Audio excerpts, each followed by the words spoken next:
Então, moçada, quando se fala de cordado, o que se vem na cabeça é o que faz com que os peixes, os anfíbios, répteis, aves, mamíferos, assídeas e cefalocordados pertençam ao mesmo grupo, né? Então, seguindo a lógica, o raciocínio lógico, se eles pertencem a um grupo, né, a um agrupamento monofilético, eles necessariamente têm um ancestral em comum, que é só deles, tá? Que não é compartilhado nem com equinodermata, nem com protostômios, entendeu? Então, para eu definir esse agrupamento como um agrupamento unificado, monofilético, necessariamente eles têm um ancestral em comum deles, tá? E necessariamente eles herdaram algumas características desse ancestral, não todas, mas algumas, tá certo? Assim como nós herdamos a bilateralidade, né, o tubo digestivo completo, a deuterostomia de outros animais, o que define os cordados são basicamente o compartilhamento de 5 características que também estava presente no ancestral de todos eles. Claro e óbvio que esse ancestral era um animal simples, mais parecido com o cefalocondata do que qualquer outra coisa, né? Afinal, o cefalocondata e as assídeas estão na base evolutiva dos cordados. Então, quais são essas 5 características, né? Será que eu encontro realmente em todos os animais cordados na fase adulta, né? O primeiro ponto aqui a deixar bem claro é que não. Essas características existem em todos os cordados. É isso que faz deles um agrupamento monofilético, que compartilha um ancestral em comum, obviamente extinto, e que também tinha essas características, tá? Então, essas características, elas podem ou não estar presentes na fase adulta de um cordado, né? Professor, mas como é que funciona isso? Tem espécie que tem na fase adulta, tem espécie que não tem. Dentro da mesma espécie, pode alguns animais aparecerem essas características e outros não. Como é que funciona isso? Não é assim. Não é assim. Essas 5 características, elas podem ou não estar presentes na fase adulta, e se não tiver, ela está presente na fase embrionária, desenvolvimento embrionário dos animais, né? Então, não é a nível específico, mas é um nível hierárquico maior. Por exemplo, a notocorda está presente na fase adulta de anfíoxos. Anfíoxos são formados por várias espécies. Já nas assídeas, essa característica só está na fase larval. Nós apresentamos notocorda na fase embrionária. Na fase adulta, não. Então, não existe nenhum ser humano que tenha notocorda na fase adulta. Na verdade, não existe nenhum mamífero que tenha notocorda na fase adulta. Todos eles apresentam na fase embrionária. Então, vamos trabalhar a nível macro para entender isso aí, né? Então, a notocorda é a característica que dá nome ao grupo, né? E eu vou mostrar a notocorda aqui para vocês. A notocorda, ela na verdade é uma estrutura que se originou como uma estrutura de sustentação e na base evolutiva dos cordados, a exemplo dos anfíoxos, nós temos espécies hoje em dia, né? Lembrando que são todos marinhos, eles apresentam essa notocorda. Então, aqui em verde, por exemplo, onde está passando o cursor, é uma estrutura, um bastão cartilaginoso que percorre o corpo do animal da região anterior até a posterior. Isso dá flexibilidade para o animal. Ele não tem coluna vertebral, mas ele consegue se locomover. A notocorda aqui, ó, a região anterior do bicho, ela percorre o corpo todo até a região posterior. Então, essa notocorda nós apresentamos sim na fase embrionária. Na fase adulta, o que substitui essa função é a coluna vertebral, tá? Então, funcionalmente, existe uma substituição, tá? Professor, existe algum vertebrado que tenha notocorda na fase adulta? Olha, o próprio nome já diz, né? Vertebrado. Então, tem vértebra e não notocorda. Mas, professor, existe algum outro animal parecido com um vertebrado? Enfim, como é que funciona isso aí? Olha, esse termo vertebrado a gente vai trabalhar rapidamente ele mais para frente. Mas existem peixes também que não têm coluna vertebral. Não existe um sistema de encaixe. Tá?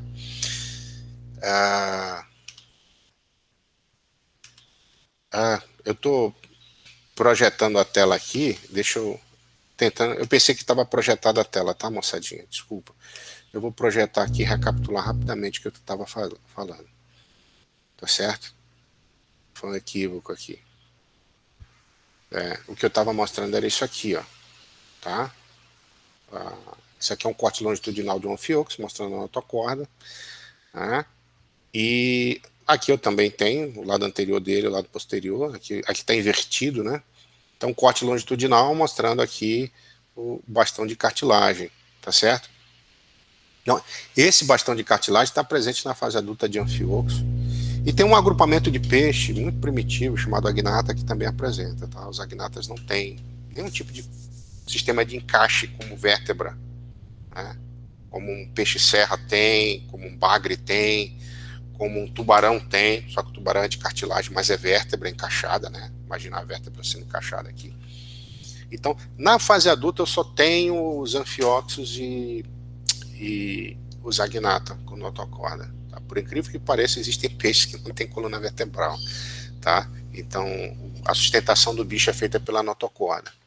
Obviamente, a notocorda dos agnata é mais robusta, né, do que a notocorda de um anfioxo. Então, essa característica aqui é que dá nome ao grupo, mas não é a única, não é a única característica, tá certo?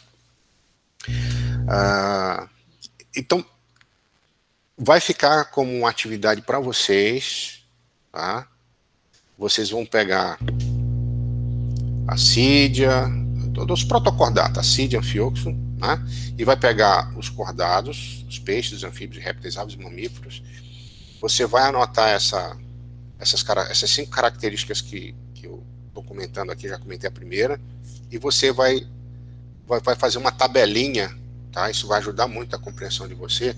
Vai botar fase larval, fase adulta. Tá? Se eles têm na fase larval, marca um X, cada uma das características. Se ele tem na fase adulta, marca um X também. Tá? Se não tem, deixa em branco, ou passa um traço.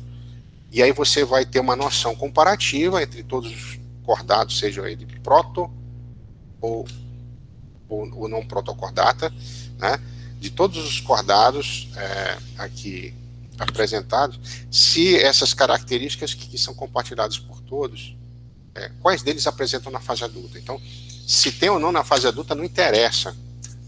Tá? Eles continuam sendo cordados. Tá? Tem na fase larval, é cordado. Esse raciocínio serve que nem a simetria bilateral para a equinodermata. Tá? Eles têm a simetria radial na fase adulta, mas a larva é bilatéria. Então, eles fazem parte dos bilatéria. Tá? Não tem como. A simetria primária é da larva. Tá? Então, façam isso não precisa entregar para o professor, só para vocês terem uma linha de raciocínio. Tá ok? Uma outra característica, moçada, além da notocorda, é o tubo nervoso. Tá? O tubo nervoso é chamado tubo nervoso dorsal, que fica na região posterior do corpo, né? Oco. Oco quer dizer, ele não é sólido. Antes dos cordados, o tubo nervoso, ele tem uma configuração diferente. Por exemplo, se a gente for dissecar uma minhoca, a gente vai ver que não é dorsal. Tá certo? Então, se você for pegar um artrópoda, molusca, ele não é dorsal. Mas nos cordatas, ele passa a ser dorsal e oco. Então, vamos olhar aqui uma foto rapidamente. Onde é que fica o tubo nervoso? Olha aqui, isso aqui é um... Vamos pegar um exemplo de novo, né? De um animal diagramatizado, vamos dizer assim, né? Imagina aqui que seja um cordado primitivo, onde eu tenho a notocorda, tá? Estou passando o cursor aqui, tem a musculatura, tá? E o tubo nervoso está acima da notocorda. Tá? No nosso caso, o tubo nervoso passa na coluna vertebral. Né? tá? Na parte central da coluna vertebral. Então ela é dorsal, ela fica na região posterior. Se um animal é bípede, fica para trás, se ele é quadrúpede, fica para cima, tá? Mas tudo é região dorsal. Então o tubo nervoso dorsal oco é a segunda característica que define os cordados. Professor, então isso quer dizer que então, os ancestrais de todos os cordados também apresentavam tubo nervoso dorsal oco? Exatamente. Professor, como é que os caras sabem isso se eles não têm acesso ao ancestral cordado? É simples, né? É por comparação. Se eu tenho animais relacionados A, B, C, D e E, que têm as mesmas características, eu tenho duas possibilidades. Ou isso foi herdado de um ancestral em comum, que também tinha, ou foi por convergência adaptativa. Ou seja, por conta das pressões seletivas exercidas em cada um desses A, B, C, D e E, todos eles convergiram para apresentar a mesma característica, né? A gente tem exemplos, mas não com tanto bicho assim. Um exemplo seria a viviparidade, que está presente em mamífero, placentário marsupial, está presente em algumas serpentes também. Não tem relação nenhuma a origem da viviparidade de um grupo com o outro, né? É como se eu falasse se o voo dos morcegos e das aves tivessem origem comum, através de um ancestral que voava. Não é. Isso é convergência, né? A endotermia em aves e mamíferos surgiu por convergência. Não é um ancestral em comum que era endotérmico e que essa característica foi herdada.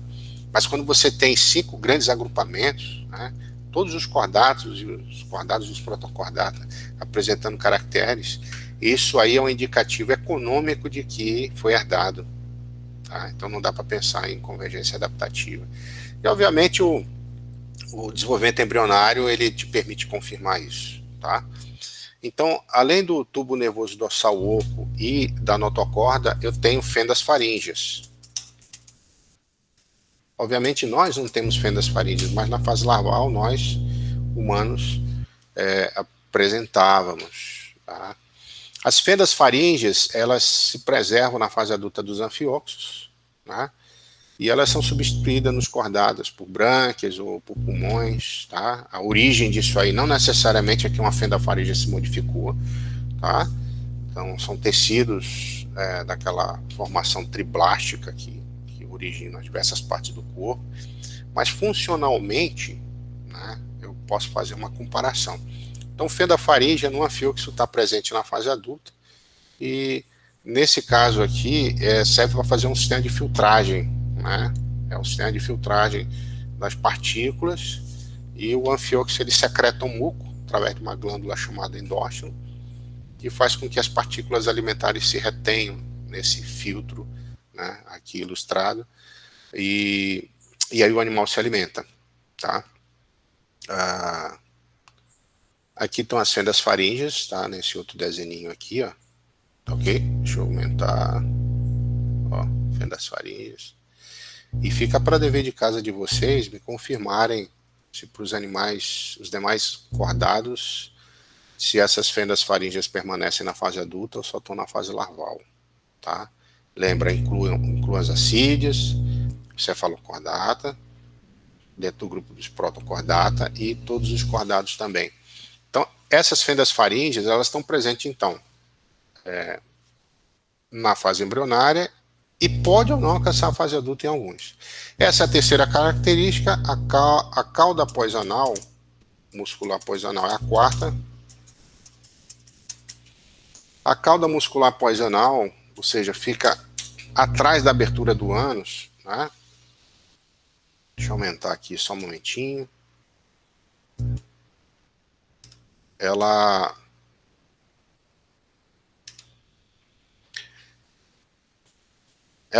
é um sistema também compartilhado por todos eles e que serve para um sistema de locomoção, auxiliar o sistema de locomoção, né? Então, novamente, pegando o grupo mais basal, que são os anfíoxos, a cauda muscular está aqui, tá? Essa cauda ela pode ser perdida ou não na fase adulta. essa cauda muscular. Por exemplo, nós perdemos, mas nós temos cauda na fase embrionária. Tá? Outros primatas apresentam cauda na fase adulta, né? Então, assim, esse caractere pode ou não estar presente na fase adulta, inclusive em grupos mais específicos. Tá? E a quinta é o chamado endóstilo. O endóstilo é uma glândula, como eu falei, nos anfióxeos que secreta o muco, tá? Para reter as partículas alimentares, né, nas fendas faríngeas, mas que nos cordados ela é substituída pela glândula tireoide. Então a glândula tireoide é uma glândula que está presente nos humanos, inclusive nos humanos, né, e que ela é homóloga, ela tem a mesma origem embrionária do endóstilo em outros animais, tá? Então, com isso a gente encerra toda essa caracterização aqui das 5 chamados caracteres derivados compartilhados pelos cordados, tá? Finalizar a gravação.